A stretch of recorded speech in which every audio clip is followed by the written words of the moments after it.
सावली से ये खबर सामने आ रही है, जहां पर सुबह से ही मतदान की प्रक्रिया काफी उत्साह से जारी है। दरअसल भीषण गर्मी के बावजूद भी सावली में विभिन्न मतदान केंद्रों पर लोग कतारों में खड़े हुए दिखाई पड़ रहे हैं। मतदाताओं में काफी उत्साह दिखाई पड़ रहा है, तो वहीं पुलिस का कड़ा बंदोबस्त भी वहां पर तैनात है।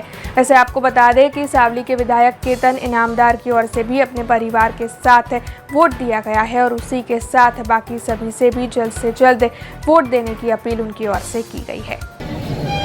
લોકશાહીના મહાપર્વમાં આજે ત્રીજા તબક્કાનું મતદાન હોય અને ગુજરાતની 26 સીટમાં એટલે 25 સીટની અંદર આજે મતદાન થઈ રહ્યું હોય ત્યારે દેશના લોકપ્રિય વડાપ્રધાન અને દેશના ગૃહમંત્રી અમિત શાહ સાહેબે પણ પોતાનો વોટ અધિકારનો ઉપયોગ કરીને આજે મતદાન કર્યું હોય ત્યારે એક આ દેશના જાગૃત નાગરિક તરીકે મારા મતદાનનો હું સદુપયોગ કરવા આવ્યો છું ત્યારે ખૂબ ઉત્સાહી મતદાન થઈ રહ્યું છે। ચારેય બાજુ મતદાનમાં ઉત્સાહ પણ છે અને જાગૃતતા પણ છે। ખરેખર આવી નવી જાગૃતતા 7 વાગ્યા સુધી 6 વાગ્યા સુધી આપણે જાળવવી જોઈએ અને હું આપના માધ્યમથી એક અપીલ કરું છું કે આવો ને ઉત્સાહ કન્ટિન્યુ કોઈ એક સેકન્ડ પણ ઘટે ના અને પોતાની ફરજ સમજીને વોટિંગ કરવા દરેક નાગરિક જાય, દરેક मतदाता जाए એવી अपील करूँ છું।